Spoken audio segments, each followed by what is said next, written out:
Hola chicos, Física 122.1, el emocionantísimo e intrigante tema del magnetismo y el electromagnetismo, esa pareja, la electricidad y el imán y electricidad. Dice, ¿cómo están constituidos los imanes? Dice, si tomamos un imán rectilíneo,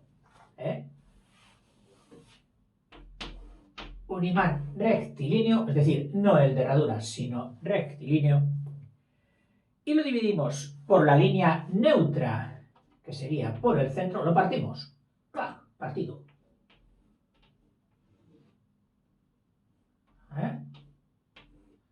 Por cierto, que se suelen partir bastante bien incluso de golpe de caída, porque son una variedad de hierro quebradiza.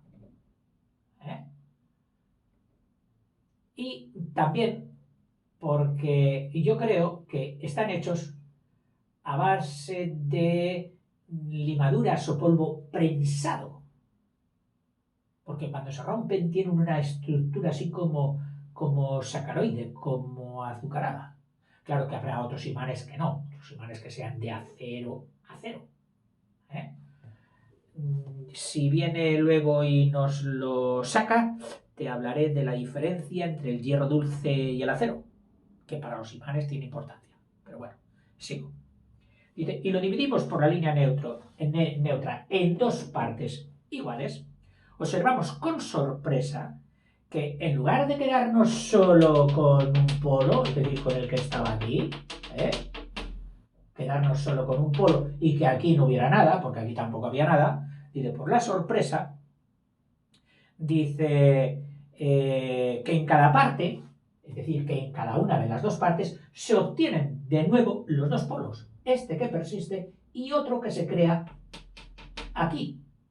Es decir, si este era el polo sur, este seguirá siendo el sur, pero automáticamente en el corte, aquí se nos crea un polo norte. Y aquí, donde no había, aquí el norte persiste, y donde no había nada, se nos crea un polo sur. Es decir, que de un imán hemos sacado dos. Nos recuerda esto a la partición de las amebas. Recuerda que se iban estrangulando, se partían, ¡alá! Y dos amebas totalmente válidas. Ya no se sabe ni quién era la hija ni quién era la madre, que suele ser la partición de los microorganismos de este tipo. Bueno, y si lo volvemos a hacer, es decir, volvemos a partir, obtendremos 4. De aquí 2, de aquí otros 2, y todos ellos con su polo sur, su polo norte, su polo sur, su polo norte, su polo norte, sur, norte, etc. Y así, indefinidamente. Dice, si volvemos a dividir nuevamente cada uno de los imanes, se obtienen 4 imanes con sus respectivos polos norte y sur. Y así sucesivamente, aunque se proceda de una forma indefinida en la división. Esto da idea de que el magnetismo es una propiedad inherente a la sustancia interna de la materia, es decir, a los átomos. ¿Dónde está realmente el magnetismo? ¿Dónde radica? Bueno, pues han llegado a la conclusión de que es en los átomos o moléculas, es decir, conjunto de átomos de los cuerpos magnéticos. En esto, las teorías han evolucionado, es decir, se han ido descubriendo cada vez más íntimamente la razón de este magnetismo. Y han llegado pues prácticamente hasta el mismo átomo, no solo eso, sino hasta el electrón. Ese electrón que en su vuelta frenética sobre el núcleo y al mismo tiempo girando con ese autogiro que lleva, que es el que denominan el spin, que puede ser en un sentido o en otro, acoplándose electrones de spin negativo con spin positivo, haciendo sus famosos pares, etc. Bueno, pues dicen que ahí, lo mismo que una espira, que luego vamos a ver, es decir, una vuelta de cable eléctrico, desarrolla una corriente, hace un campo magnético a ambos lados, que lo vamos a ver, pues de la misma forma las rotaciones de los electrones sobre esos átomos, estarían haciendo un campo magnético. Ese campo magnético estaría en un hierro normal, en un hierro todavía no imantado, estaría pues como todas las fuerzas de la materia internas, que hay muchísimas, fuerza electrostática, la fuerza débil, la fuerza fuerte, atómica, etc., estaría compensándose unas con otras, equilibrándose, formando grupos grandes de tipo neutro. Bien, pues cuando entra los átomos de un metal de hierro en contacto con un campo magnético externo en el proceso de imantación mediante nuestro frotamiento, estaríamos reorientando átomos del interior de forma que sus fuerzas magnéticas de tipo mínimo, de tipo unitario, se alineasen unas con otras y después de un rato de esta inducción, de inducirle a que oriente sus fuerzas magnéticas, lo habríamos convertido en un imán. En un imán. Hay hierros que por su textura solo lo hacen, orientan esos átomos solo en el momento en que reciben el campo magnético. Sí, se orientan y se comportan como un imán. ¿Por qué? Porque yo estoy inducido por otro campo magnético y yo ahora soy un imán.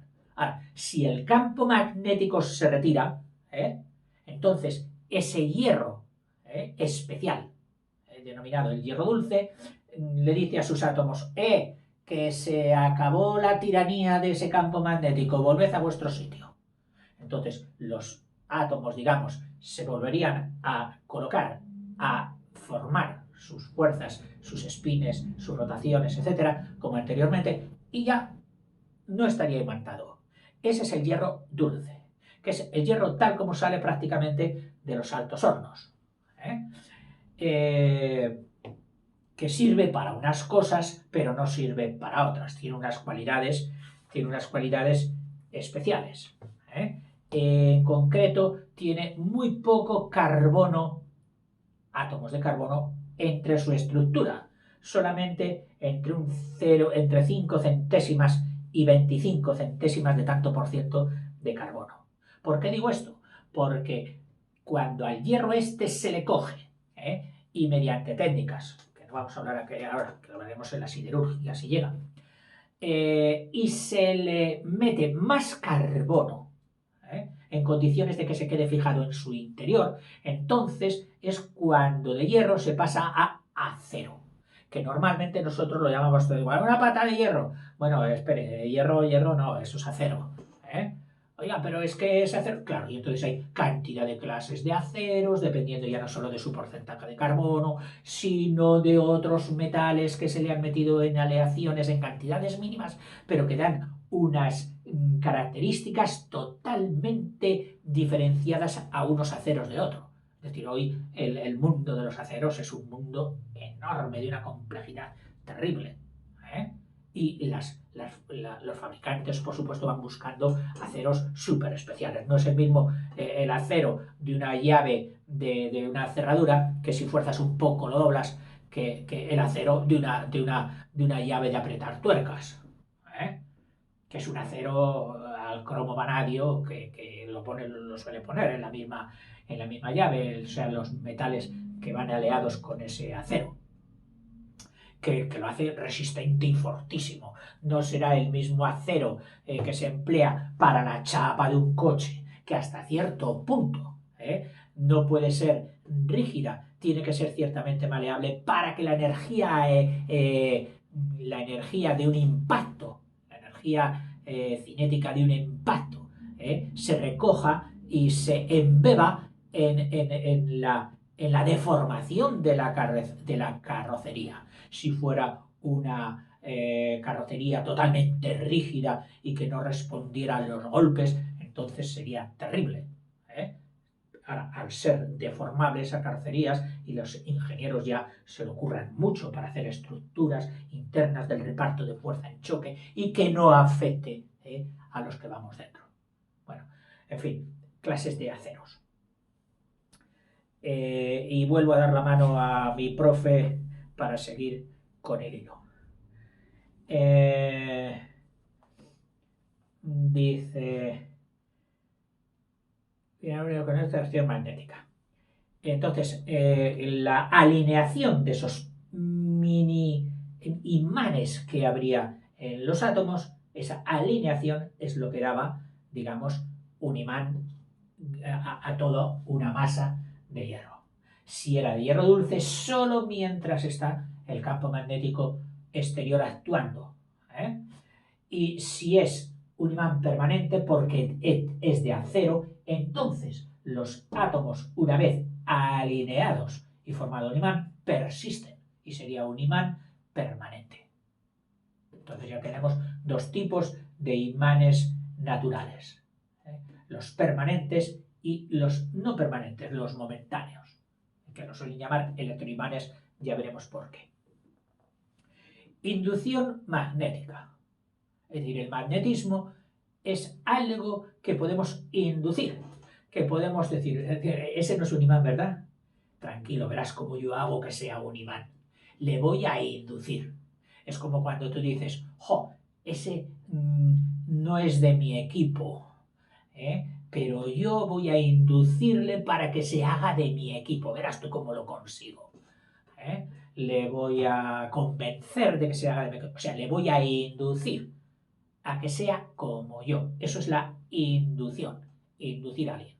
Lograr cambiar el estado de alguien ajeno a ti.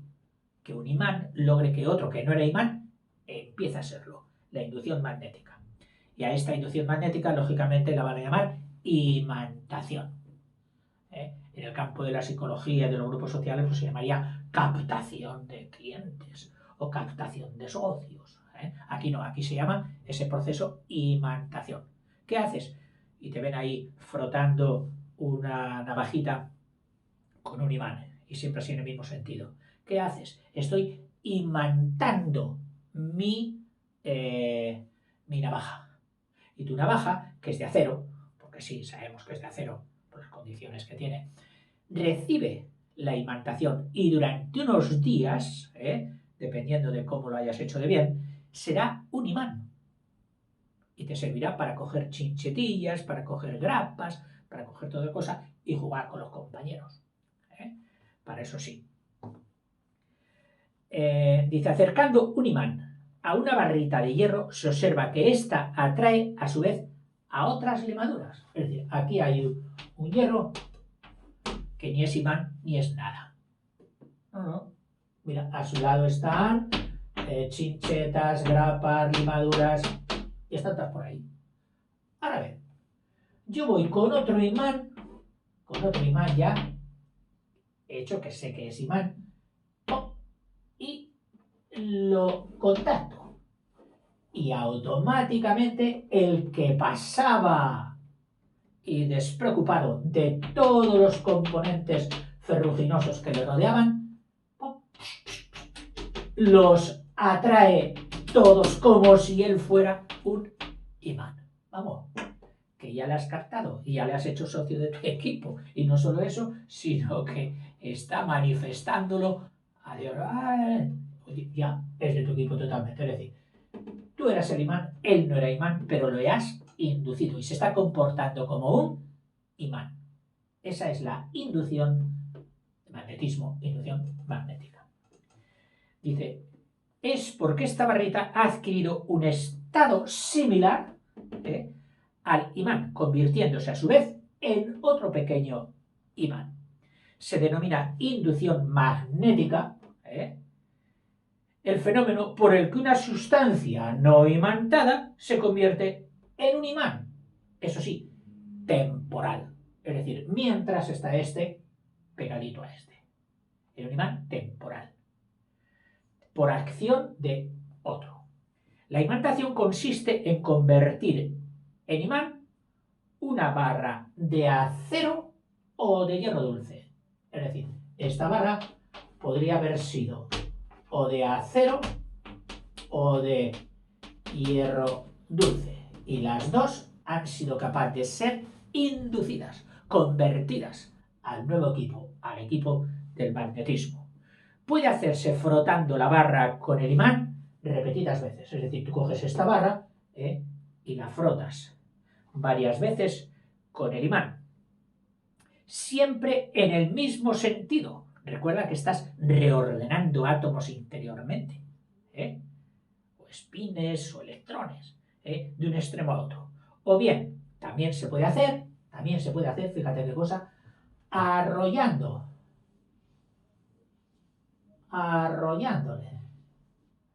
¿Con qué?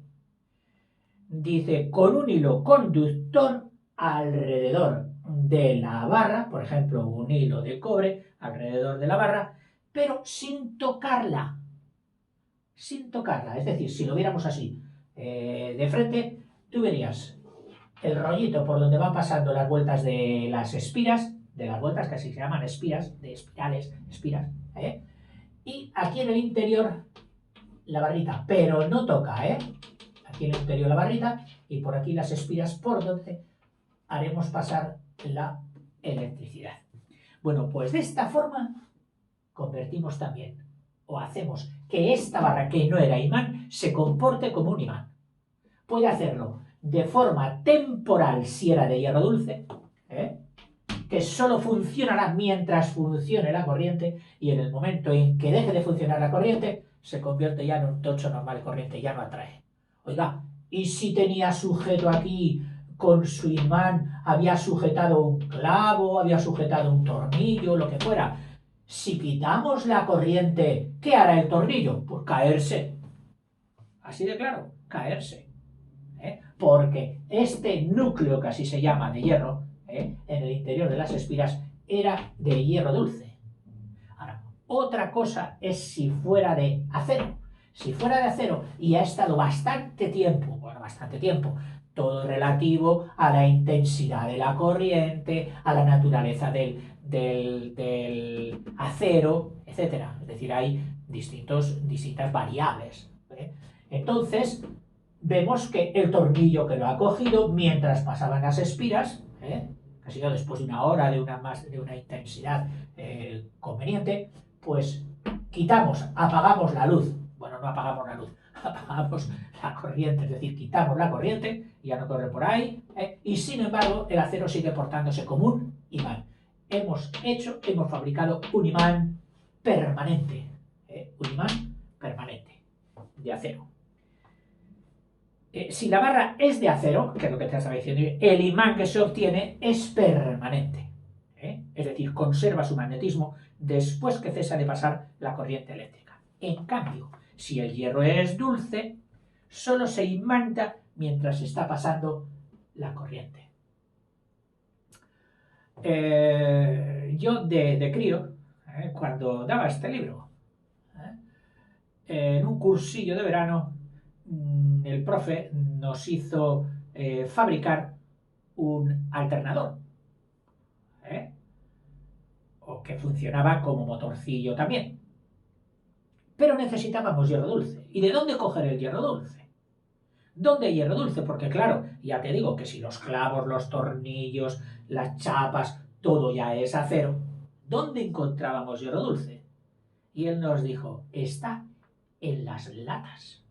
Sí, en las latas, en los botes de conservas, en las latas de sardinas. Así que ya estáis todos buscando latas por cualquier sitio, sobre todo unos botes grandes que venían con fruta, con compota de fruta o no sé qué. Pues nuestro afán era coger todos aquellos botes que se iban produciendo en el internado y destripar los botes, abrirlos, cortarlos con unas tijeras de cortar chapa, que las cogíamos de un brazo a un torno y con el otro las funcionábamos así como las pinzas de cortar bacalao. Igual, metías la chapa, destripábamos, lo alisábamos. Y una vez tenida lisa la chapa del bote, la superficie lateral, que diría y también con el culo, es decir, con la tapa, también hacíamos lo que podíamos. Pues todo consistía ya en ir con rayitas, hechas así sobre la chapa, cortándolas del tamaño o de la forma conveniente para fabricar nuestro invento, que solían ser así, o chapas totalmente rectangulares o chapas en ángulo, chapas en ángulo, que eran para hacer las del transformador, que también hicimos. Y había otras más difíciles, que eran en patas de gallo, que eran así. Y para hacer aquellas, que eran en dos o en tres, ya no me acuerdo, eran así. Y esto lo teníamos que hacer de chapa. Tú no veas, para cortar de lata pura y simple y hacer esta estructura.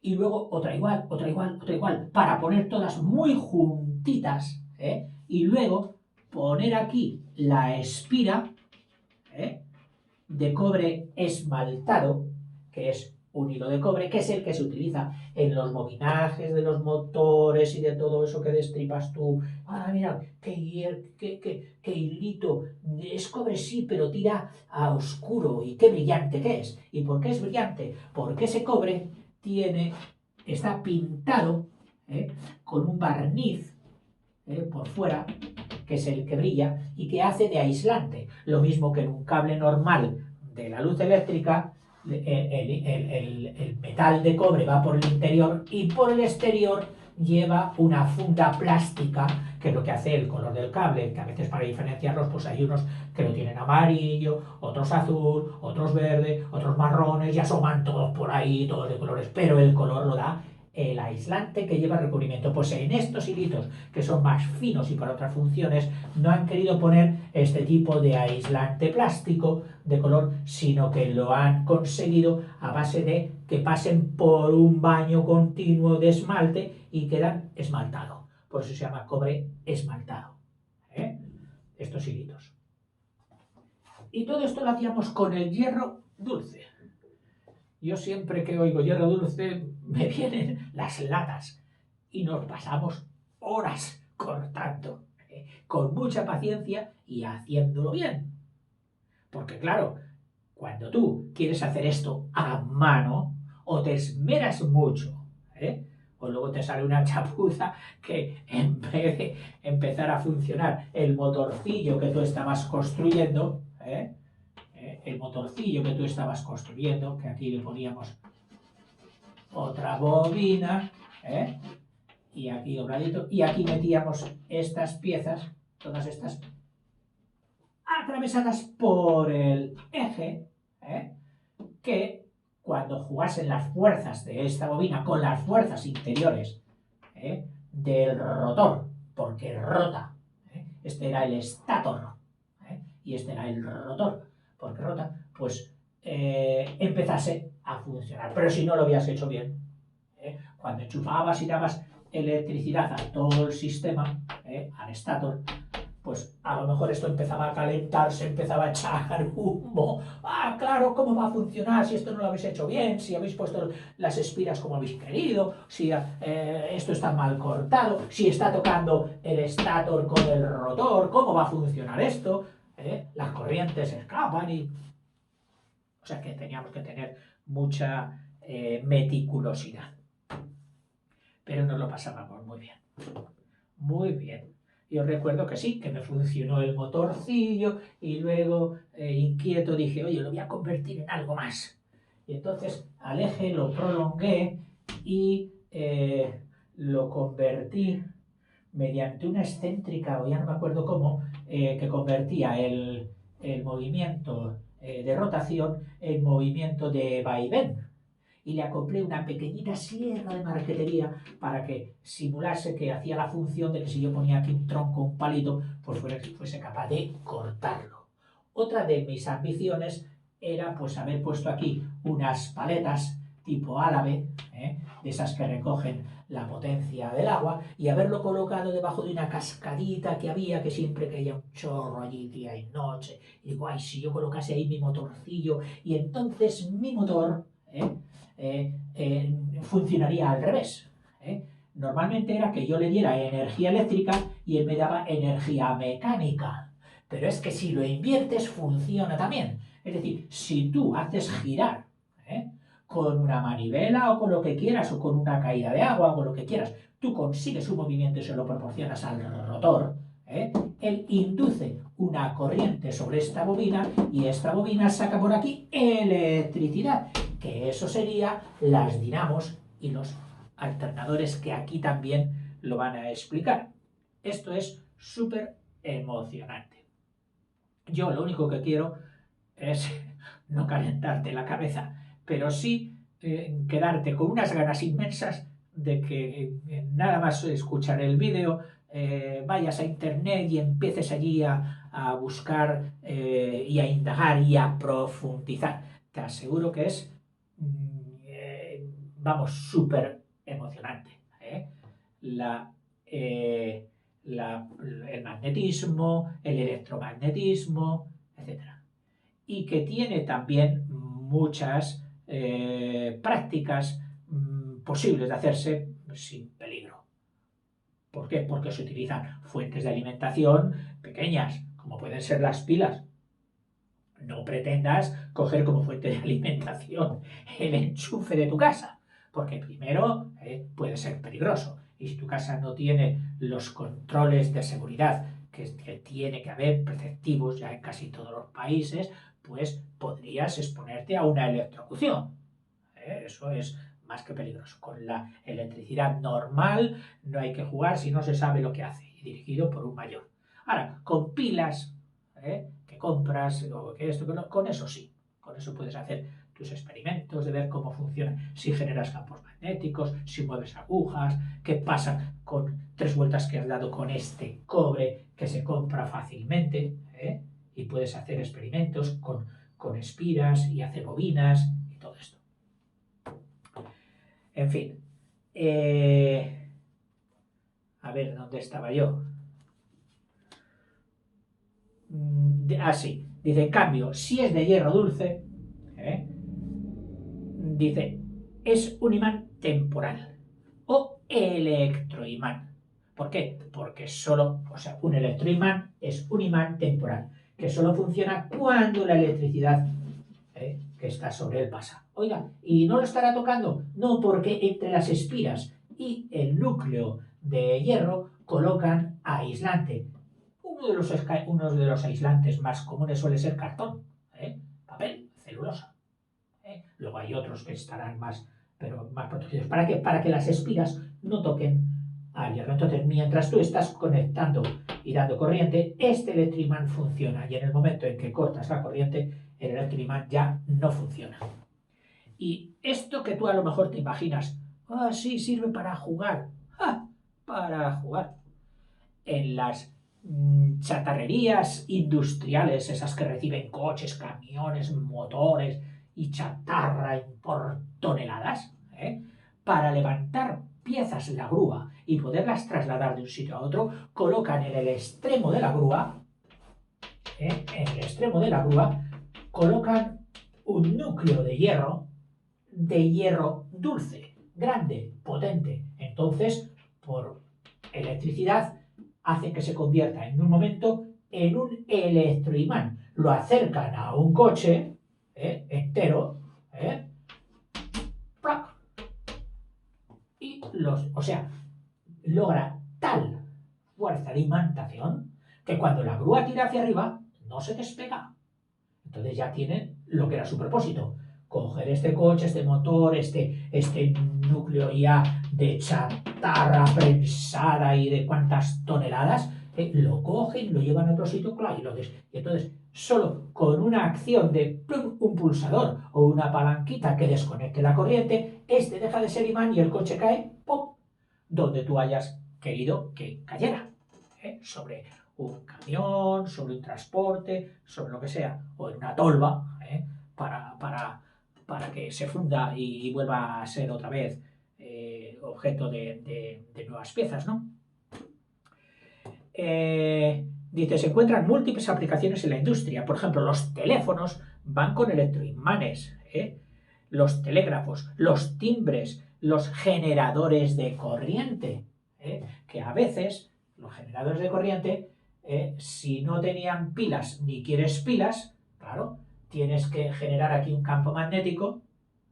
Yo lo generaba con pila, pero si tú quieres que se produzca la electricidad en una bicicleta, tú no llevas pilas en la bicicleta, que ahora ya sí, pero bueno, entonces hacíamos una dinamo, pero se necesitaba ya un imán permanente, no un imán con bobinas, sino un imán ya hecho permanentemente, inducido con acero bueno, de forma que cuando tú dieras vuelta al rotor, por contacto con la rueda de tu bicicleta, generase al revés, generase corriente eléctrica. Y esa corriente eléctrica luego llevarla a la bombillita y por incandescencia, que es otro, el efecto Joule de la corriente eléctrica que ya hemos estudiado anteriormente, se ponía incandescente en una cámara de vacío y lucía.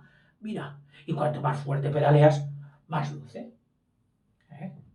Bueno, se le suele dar forma de herradura para obtener campos magnéticos más intensos. Es decir, al tener los dos polos juntos, pues entonces el campo magnético entre uno y otro será más intenso. La imantación del acero viene a confirmar la idea de que los imanes permanentes, los hechos sobre el acero, están constituidos por un número elevadísimo de imanes elementales. Y ahí sí que es donde puedes tú buscar en Google y encontrar, oiga, origen de los imanes, origen de la imantación, origen del magnetismo, y encontrar cosas pues estupendas. Bueno, nos ha llegado otro periodo y de tiempo y nos ha cogido aquí, pero no importa. Venga, descansad un rato y seguimos. Hasta ahora.